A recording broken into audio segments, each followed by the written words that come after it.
प्रियांशु, बहुत बहुत बधाइयाँ एक नए वेब सीरीज के लिए। अगेन पीपा के बाद लखोट। जी। क्या कहना चाहेंगे आपके किरदार के बारे में? किस तरीके से इसमें आपने अपने आप को दर्शाया है? जैसे कि हम इतने सारे सीरीज में आपको देखते हैं और आपका किरदार यादगार ही बन जाता है ऑडियंस में, तो इसमें किस तरीके का हम आपका जॉनर देखेंगे? जी, ये आई थिंक मेरे लिए सबसे स्पेशल एक तरीके से इसलिए क्योंकि one of the most complex complicated character कह सकते हैं मैंने प्ले किया है। सबसे लंबा शूटिंग टाइम रहा मेरा। मैंने कभी भी 100 डेज़ का तो शूटिंग शेड्यूल था, उसमें से 82-83 डेज़ मैंने शूट किया। हम 4 महीने उदयपुर में बस गए थे और जिस तरह की कहानी लिखी हुई है आई थिंक नवदीप सर ने और देविका भगत ने, वो पढ़ के ही मुझे याद है मैंने ऑडिशन दिया। उसके बाद मुझे बोला गया था कि आप ये स्क्रिप्ट पढ़ लीजिए। मैंने पहला एपिसोड पढ़ा और मैंने बोला यार ये शो तो करना है, क्योंकि किसी भी एक्टर के लिए एक कमाल का अपॉर्चुनिटी होती है जब इतना कॉम्प्लेक्स मज़ेदार कैरेक्टर लिखा जाता है। और मैं कॉम्प्लेक्स इसलिए बोल रहा हूँ क्योंकि उसके जितनी भी रिलेशनशिप्स दिखाए हैं इमोशनली इतने चैलेंजिंग थे, तो बड़ी तैयारी करनी पड़ी। आई थिंक वो तैयारी तो हर रोल के लिए करते हैं, लेकिन इस बार ज़्यादा थी क्योंकि आप 8 एपिसोड तक आपको खींचना है, ऑडियंस को अपने साथ कनेक्टेड रखना है, ऑडियंस को वो फील कराना है कि एक चीज़ जो वो फील कर रहा है अपने फादर के साथ, अपने भाई के साथ, अपनी लवर के साथ, उसका जो विलेन है उसकी लाइफ में उसके साथ, जितने भी कैरेक्टर्स के साथ वो मिलता है। और मेरे सबके साथ कुछ ना कुछ अलग अलग अलग डायनेमिक रहा है कनेक्शन इसमें। तो बस इसमें बहुत वर्कशॉप्स हुई आई थिंक। इतना इंटेंसिव वर्कशॉप मैंने किसी शो के लिए नहीं किया है, लेकिन नवदीप सर और हम लोग सब लोग बैठे। और ये मैं बोलना चाहूँगा, नवदीप सर ओनली डायरेक्टर जो मैंने देखा कि हमने 1 महीने के वर्कशॉप में हर दिन हमारी वर्कशॉप में बैठे होते थे, हमें बस नोटिस करते रहते थे, जो बहुत ही रेयर होता है। और बहुत अच्छा ये होता है कि वो अंडरस्टैंड कर रहे हैं कि हम भी कैसे हैं एज एन एक्टर। तो सेट पे जब हम जाते हैं ना तो चीज़ें कंफर्टेबल हो जाती हैं बहुत। और फिर मतलब धीरे धीरे सेट पे भी बनती हैं चीज़ें। लेकिन आई थिंक मेरे लिए मैंने बहुत डिटेल में इस चीज़ पे अपना, जैसे मैं कहता हूँ हमेशा कि दिल लगा के काम करने वाली बात होती है, लेकिन इसमें तो सब डाल दिया है। ए टू जेड जितनी एक्टिंग आती थी सब कर ली है। अब होपफुली देखते हैं लोगों को पसंद आएगा कि नहीं। अभी आ रहा है, ऑलरेडी 1 दिन हो चुका है और जो मैसेजेस मुझे आ रहे हैं वो बहुत सुंदर है। अभी भी मैं फ़ोन पे देख ही रहा था, किसी ने मुझे बोला कि this is the best work we have ever seen recent time का। और कुछ लोगों ने ऐसे ऐसी चीज़ें बोली कि तुमने बहुत ही मॉडर्न एक्टिंग कर दी है, बहुत ही डिटेल्ड एक्टिंग कर दी है, जिसको 2-3 बार देखना पड़ेगा कि लेयर्स जो बोलते हैं परफॉर्मेंस में, जिससे कुछ सीखा जा सकता है। तो आई एम हैप्पी कि जो मेहनत थी वो अभी धीरे धीरे बाहर आ रही है। जैसे कि आपका जितना भी रोल देखा है ना, एक्टिंग में तो आपकी मेहनत पर्दे पर दिखती है और इसलिए लोग आपको पसंद करते हैं। लेकिन आपका जो एक्सेंट रहता है, लैंग्वेज रहता है, वो हम्म। हर सीरीज में बहुत डिफरेंट रहता है। तो उसमें आप किस प्रकार मेहनत करते हो, उसको परफेक्ट कैसे बनाते हैं? क्योंकि वो रील नहीं लगता, हम्म। एकदम रियल लगता है। ऐसा लगता है कि हम उसी जोन में चले जाते हैं। उसके बारे में क्या कहना चाहेंगे? वही जैसा आपने कहा कि उसी जोन में ले जाने के लिए ही, उसको ऑथेंटिक बनाने के लिए, अगर वो मनाली का, हिमाचल का जर्नलिस्ट है, उससे पहले आई थिंक अगर आप आमिर आसिफ की बात बोले, वो बांग्लादेशी गैंगस्टर जो बांग्लादेशी ही पूरी मैंने भाषा सीखी थी उसके लिए। और वहाँ के ऑफ कोर्स डायलेक्ट कोच देते हैं हमें, प्रोडक्शन से कोई फिल्म मेकर हमें हेल्प करते हैं, सब हेल्प करते हैं। पर आपको कॉन्फिडेंट होना पड़ता है कि आप ये पुल ऑफ कर दोगे। आई थिंक वो अगेन हेल्प मेरे को मिलती है थिएटर से, स्टेज से। क्योंकि जब मैंने वो एक शो किया था, ताज एक्सप्रेस नाम का म्यूजिकल शो है जहाँ मैं अराउंड द वर्ल्ड जा जाके शोज़ करता था। तो ये शो हमने फ्रांस में पूरा फ्रेंच में किया था मैंने। तो शो के लिए फ्रेंच सीखी थी। एंड मैंने चाइना में था तो मैंने चाइनीज़ में भी थोड़ी बहुत बातें बोली हैं। मैंने रशिया में रशियन गाना गाया है। तो ऐसे धीरे धीरे लैंग्वेज सीखने का जो एक चस्का है वो हमेशा रहता था। और मुझे भी लगता है कि हर कैरेक्टर को कुछ ना कुछ तो थोड़ा टोनालिटी अगर हम देंगे तो उसके अंदर वो एक मज़ेदार एक आप कहते हैं ना वो एसेंस मिल जाता है। अगर अब अभी अभी मैं भोपाल से रिलेटेड कहानी कर रहा हूँ, लेकिन पूरा ऊपर ऊपर से कर दूंगा तो ऐसा लगेगा कि यार ये प्रियांशु भोपाल की कहानी बता रहा है, लेकिन वो उधर का कैरेक्टर अगर बताएगा तो कैसे बताएगा। तो इसके लिए आई थिंक तैयारी जितनी करें वो उतना अच्छा रहता है। शो में देखा गया था कि आपको बहुत मार भी पड़ी है, बहुत हम्म। चाटे भी खाए हैं। तो वो कैसा था एक्सपीरियंस लाइक ऑन स्क्रीन? जोर का था। एक्सपीरियंस तो हमेशा वैसे ही होता है क्योंकि देखो चांटा एक चीज़ है। जैसे ये सवाल मेरी माँ ने भी मुझसे पूछा था जब उन्होंने शेर लकोट देखा कि तुम्हें जब मार पड़ रही थी तो असली में पड़ती है। मैंने कहा नहीं नहीं, जो एक्शन सीक्वेंसेस होते हैं ऑब्वियसली हम लोग रिहर्सल करते हैं, एक्शन डायरेक्टर्स होते हैं हमारे साथ, पैडिंग की जाती है, सब कुछ होता है, साउंड और वो भी एक एक्ट है। बट हाँ, थप्पड़ असली में लगता है। थप्पड़ का आप कुछ एक्शन के साथ उसकी भी एक टेक्निक होती है, लेकिन वो आप रीटेक करते करते आप लोग एक बार देखते हो, लेकिन हम लोग तब तक 7-8 बार खा चुके होते हैं। फिर आदत पड़ जाती है उस चीज़ की। मुझे याद है एक सीन में तो इतना हो गया था कि मेरा गाल पूरा लाल हो गया था, और मेकअप से बार बार उसको कवर करना पड़ता था, उस लाल लाल हाथ के मार्क्स थे। पर ठीक है, उस टाइम पे हम घुस चुके होते, उस टाइम पे हमें फ़र्क नहीं पड़ता। मेरे घुटने में 3 बार लग गई है शहला कोट के टाइम पे, वो इंजर हो गया था। कुबरा ने अपना हाथ तोड़ दिया था शहला कोट के टाइम पे, उसकी हड्डी टूट गई थी। वो तो बहुत बड़ा कास्ट लेके घूम रही थी। यही है यार, वो एक्टिंग के प्रोज एंड कॉन्स है, लेकिन आई थिंक एक बार हम घुस जाते हैं तो फिर सोचते हैं कि आप अच्छे से करते हैं। प्रियांशु, जैसे कि हमने देखा है आपने इतने सारे किरदार निभाए, इतने बड़े बड़े एक्टर्स के साथ काम किया है, उनके साथ भी आपका काफ़ी कुछ एक्सपीरियंस अलग होगा, या कुछ आप सीखे रहोगे, कुछ गलतियाँ सुधारी होगी। जैसे कि आपने कहा आप एक्टर बनने आए हैं, तो वो एक्टर बन के ही जाएंगे। तो ये सवाल मैं पूछना चाहूँगी, what is your strength as an actor?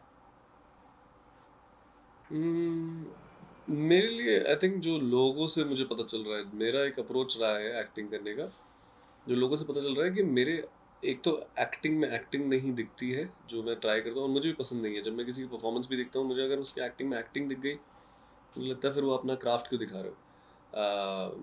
मेरा क्राफ्ट मेरे लिए है, मुझे पता है, मुझे वो कहानी में कॉन्सेंट्रेट करना चाहिए। आप कहानी से, और आप इतने इन्वॉल्व हो जाने चाहिए कि वो आप भूल ही जाएं कि आप प्रियांशु को देख रहे हैं।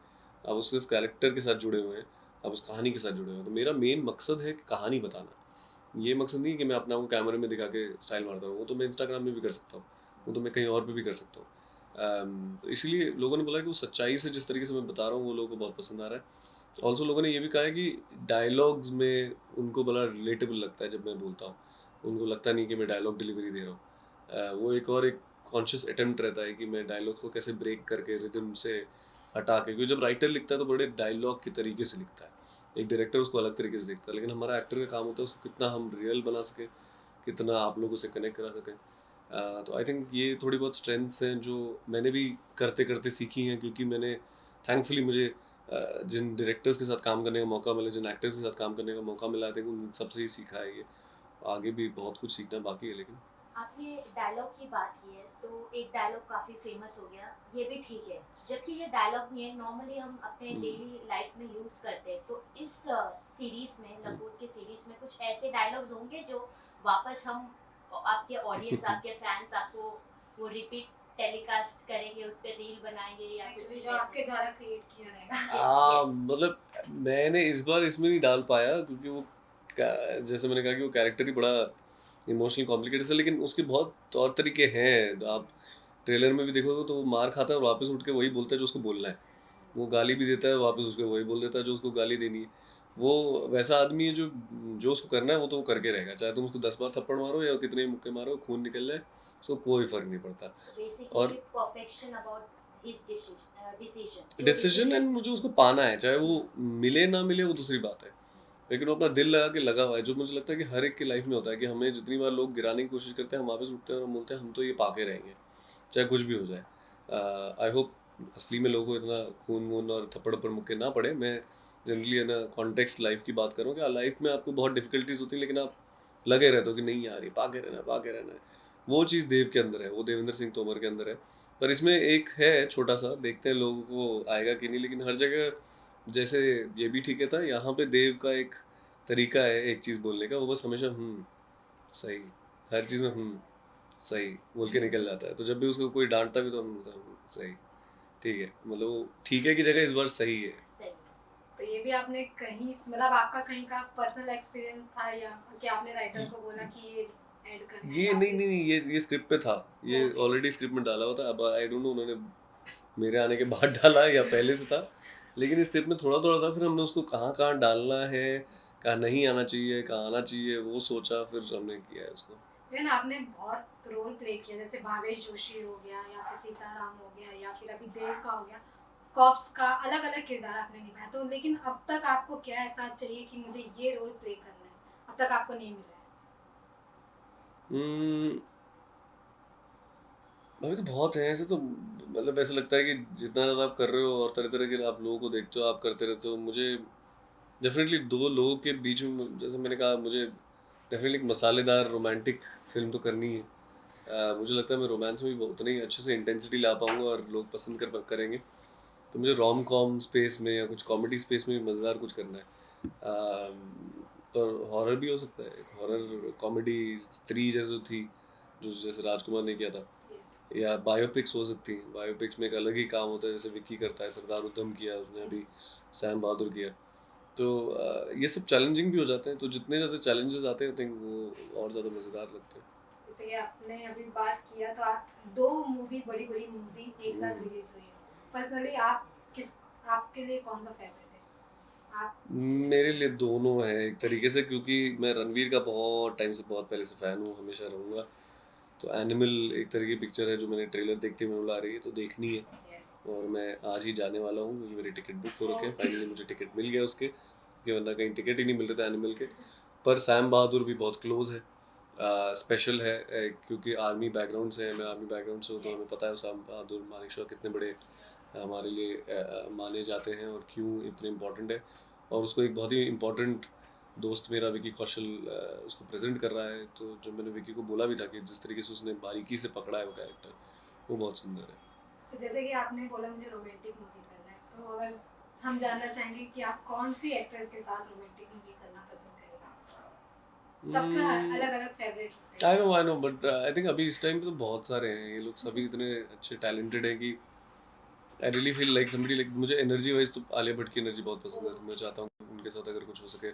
जानवी मुझे बड़ी अभी रिसेंट टाइम्स में, हाँ I think I would say Janvi. Okay. Priyanshu, जैसे बॉलीवुड में आप आए हैं तो एक ड्रीम होता है कि इनके साथ, ये डायरेक्टर के साथ हमें काम करना है, कि ये एक्टर्स के साथ काम करना है। तो आपके फेवरेट कौन है जिनके साथ आप स्क्रीन शेयर करना हाँ चाहेंगे? नहीं, स्क्रीन शेयरिंग के लिए तो मैंने हमेशा से कहा है, मेरा हमेशा फिंगर्स क्रॉस्ड हैं कि मैं अमिताभ बच्चन के साथ एक बार काम कर सकूं, होपफुली।